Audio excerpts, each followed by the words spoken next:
What if I told you that Heinrich Hertz invented the tracking technology that we use today? Yes, the same Heinrich Hertz that was born in 1857, who also discovered the radio waves in 1886. Now, I had to throw those dates out there because I'm pretty sure when you heard them, you was like, there's no way. But building upon his discovery of the radio wave, we now have the wonderful world of tracking technology that we experience today. Tracking technology comes in various forms. You have location tracking technology, you have internet tracking technology. You even have wearable devices now that we can use day to day. These technologies all incorporate the use of radio signals to identify the location of an item. For example, the RFID has revolutionized the way we do business today. You cannot go into any grocery store, retail store, even in your libraries, if you're in a gated community. All of these facilities utilize the technology of RFID. When they put the tag on your clothing, that tag contains an RFID, contains a chip that provides information about that product. So when your reader sends that signal out, the information on the chip is then transmitted to the reader, identifying the type of item it is. For example, if I needed a large red hoodie and I'm only seeing blue hoodies in the store, I can ask the employee, do you all have any red hoodies? And they can scan the barcode associated with the red hoodie to determine if there is any in the back. Because when that item comes into the store, it passes through the RFID reader, which is absorbing the radio signals coming from the tag on your apparel, and then it updates the system to let them know we just received a red large hoodie. And he can say, yes, we do have that hoodie. Let me go get that for you. Go in the back. Because of this RFID tag also, he knows the exact location in which that hoodie is. So it won't even take him that long to find it once he go back into the the back room to pull the item. You also have radio telemetry. Radio telemetry has been very beneficial to scientists in their study of animal migration. For example, we all know that scientists, biologists are known for tracking the movements of birds, especially if it is an animal that they have nursed back to health and they are releasing back to the wild, to ensure that the bird is returning to the community in which it belongs. They are able to track that bird with the radio telemetry. The tag is placed on the bird with the microchip with the information of the location of the bird. The reader, which the scientists have, sends out that signal, and then that information of the location of that bird is sent right back to that scientist so they can find that bird in a general area. Now, I will say that the radio telemetry is not as accurate as what I'll be speaking on next, which is the GPS, but it does put them in a fair close vicinity of the animal. And as they get closer to the animal, the signal increases in strength, allowing them to find that animal. Now, the difference between the two RFID and the radio telemetry are minuscule. For one, the RFID is only good for a small range. So, which is why you find them in your stores or in your warehouses or in your libraries or in the gated community that you are living in. When you pull your vehicle up, is reading your vehicle and saying, oh yes, this person can come on in. So they're only good for a short range. The radio telemetry has an increased range, which is beneficial for the tracking of the animals because we know they're not going to stay in a small vicinity. They are going to expand their wings and fly away. And so therefore, using radio telemetry, scientists are able to track these animals because of that increased signal. Now, the one that we are very popular with, that we all use, is GPS, or majority of us use, is GPS. GPS is the global positioning system that was developed by the military. It's funny because aerospace calls GPS the baby of space, the race to space exploration.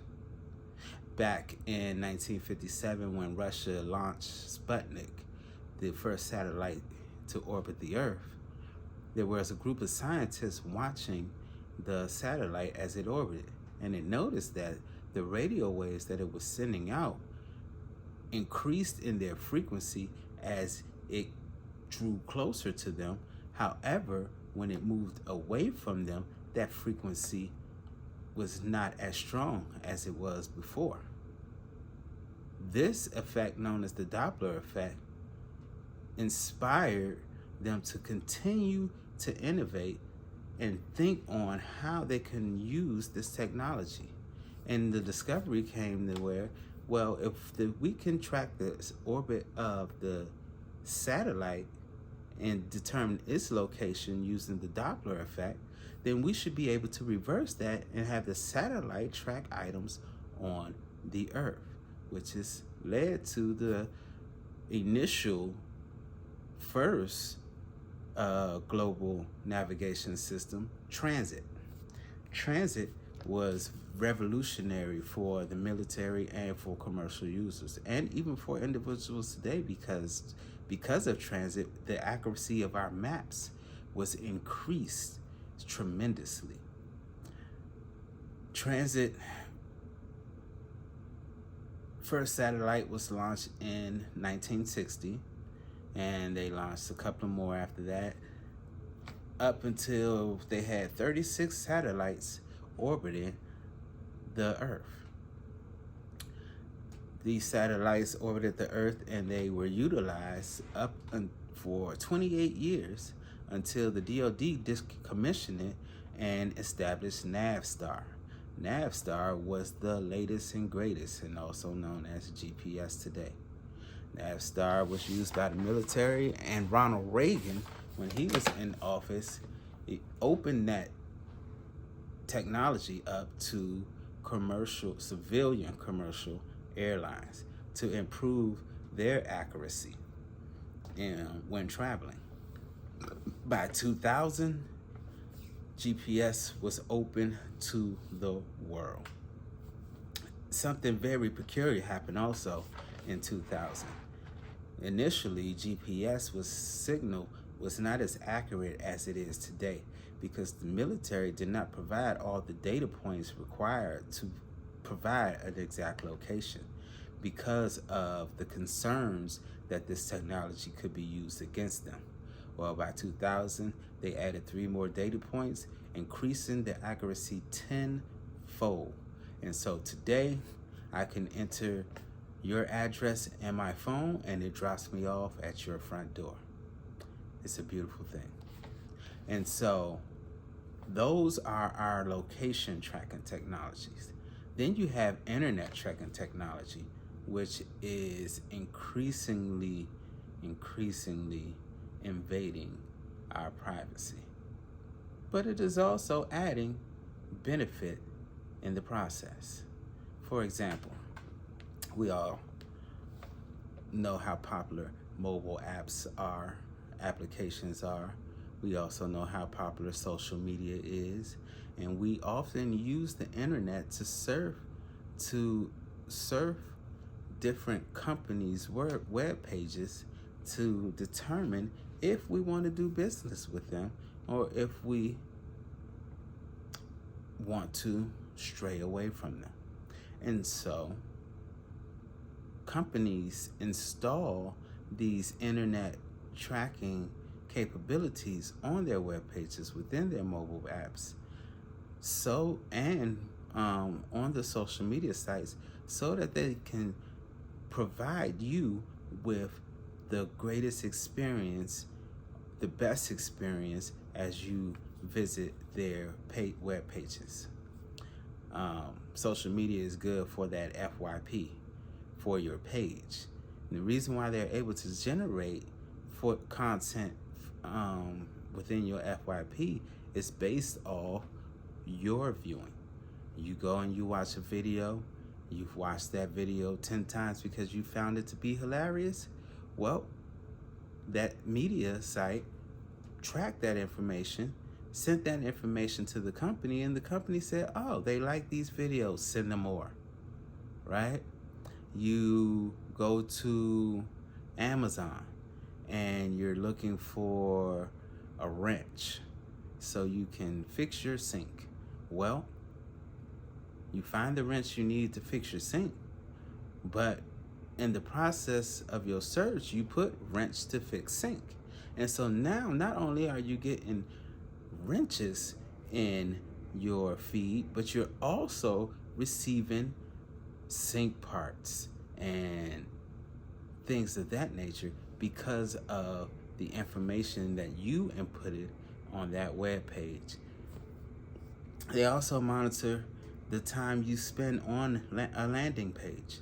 If I click on this link and I like the information on this page and I really delve into what this page has to offer, well, the site is going to think that, oh, this person likes the information, this type of thing, content, and so they will continue to send you these things. It allows them to specifically target what your interests are, and it also provides them with a way of monitoring and tracking their inventory. For example, being as GPS allows for the tracking of your precise location, longitude, latitude, and altitude, they are able to precisely tell you when an item is going to arrive to their store, how long it's going to take that item to get to the store, if the item is going to be discontinued. All of this information, they can, if, say, for example, your truck driver had an accident, blew a tire, and so it's going to delay them an hour or two before they arrive to the manufacturer, then this information can be communicated, increasing transparency, instead of having the person that thought their items were going to be there at 2 o'clock wondering why it didn't arrive until 3:30. The relationship is strengthened because of the transparency that GPS has provided. Internet tracking also has its downfalls because of the information that we enter into the system. Our social security numbers, our date of birth, our personal addresses, our banking information. All of this information is very damaging to us if it is entered into the wrong hands. And with the hacking capabilities that are out there today, it is not far-fetched that I enter my information in this system, somebody comes right behind me and pulls that information. Now we have a case of identity theft. Well, Human Health and Human Services and the Federal Trade Commission have established guidelines to prevent these occurrences from happening. Now, the guidelines they created were specifically for healthcare, because if you look into it, healthcare is having a lot of issues with data breaches. I was on the website just a few minutes ago and I'm looking, and there are over 50 cases just this year of data breaches, of whether it's website website data breach, or the hospital had someone go onto their actual physical computer and breach them, or they were able to pull the information from someone's mobile device. These situations cause harm to the people that it is impacting. And so therefore, the HHS sent out a bulletin a few months ago reminding all the entities that fall under the HIPAA regulations of their responsibility to secure the data that is being received. This not only falls on the doctors, hospitals, physicians, but it also falls on vendors that are creating these web pages for the hospital and the doctors and the physicians, because of the importance of this information. If that information is considered protected health information, then that vendor must enter into a business associate agreement with the hospital, which then makes them liable if there is a breach. Now, there are ways that protect the vendor as well, because all breaches do not necessarily entail personal health information, and all visits to the website of the hospital does not entail the input of personal health identification. And so therefore, in those cases, the vendor is protected as well. However, if there is personal health information being transmitted from the vendor to anyone else, they must adhere to the guidelines set forth by the FTC and HHS.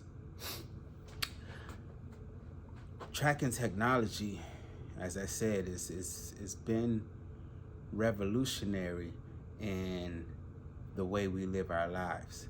However, it is not all sugar and cream, or that was a bad analogy. It's not all cupcakes and lollipops, right? Because there are cross-cultural issues when it comes to some of the applications that are being created, or some of the websites also that are being created. For example, the CDC has a application now that allows for the tracking of the development of toddlers. And so the parents can download the app and they can update the information of their child's cooing, when they're looking, when they hear something, their motor skills, how are they developing? There are questions within the app that the parents can answer to let them know if their child is on the right track for their personal development. Well, that application did really well in the US. It was being used and people were enjoying the benefits that they received from it. However, it was not doing so well in Mexico. And the reason why it wasn't doing well in Mexico is because the Spanish that the CDC used in the creation of the app was not the same Spanish that Mexicans speak. And when this was discovered, I commend the CDC, because they reached out to 2 graduate students from Mexico, a physician from Mexico, a psychiatrist from Mexico, and they all came together and they created the verbiage for this application that would resonate to the citizens of Mexico. There has also been an issue with, for example, Gerber. Gerber in one of the South American countries means to vomit. However, Gerber didn't know this, and they put their Gerber baby food on the shelves, and it sat there. Why? Because who's going to feed their baby vomit? No one. It's disgusting. And so when I see Gerber, I'm like, ew, no thank you, and I keep walking.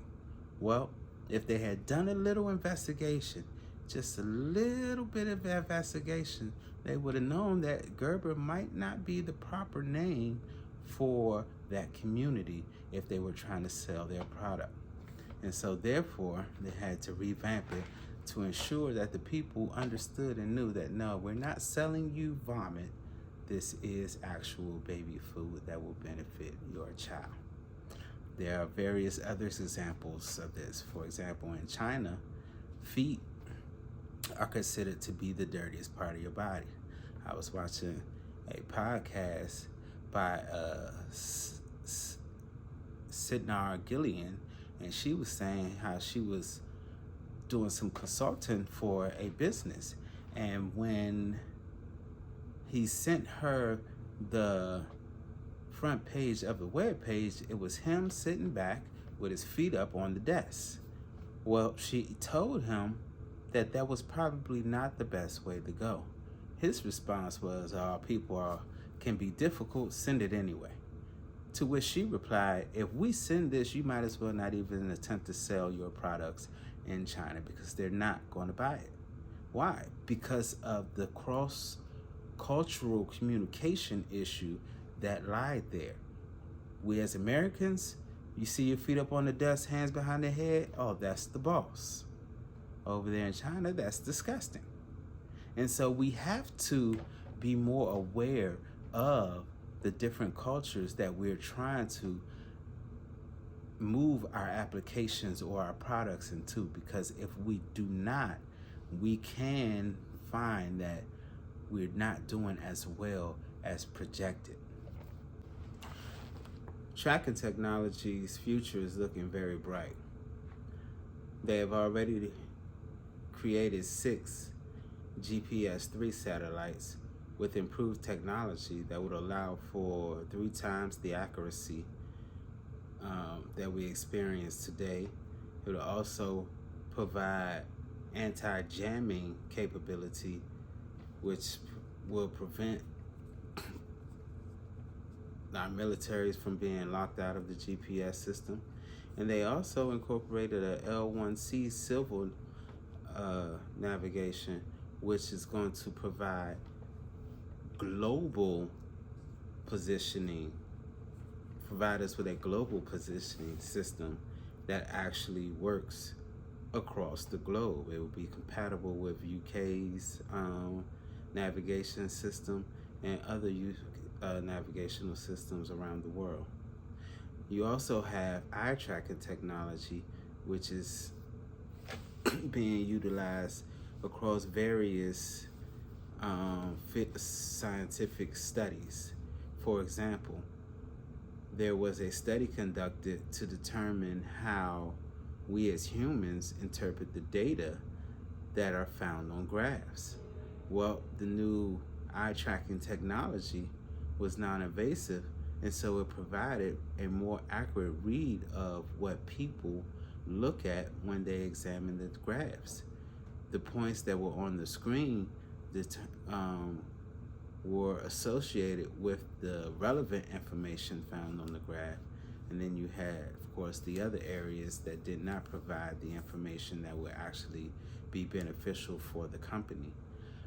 And using this technology, they were able to determine whether they need to redesign the graphs or if the graphs were fine and we just need to retrain the employees.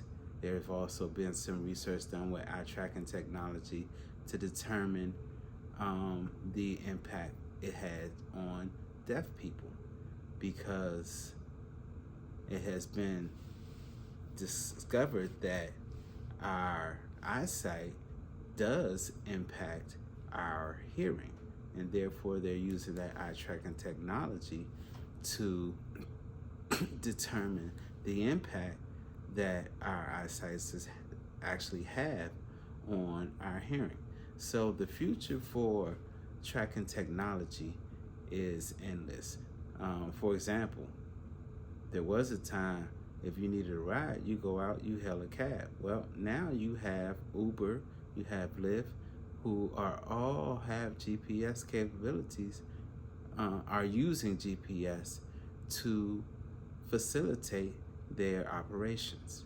So when we think of tracking technology, we have to look to the future, because with the advancements being made in AI, actually, back to the GPS-3 satellites, they will be incorporating AI capabilities. But not only are they incorporating AI capabilities, they have also set them up to where they can be updated and with new technology and new advancements further off in the future.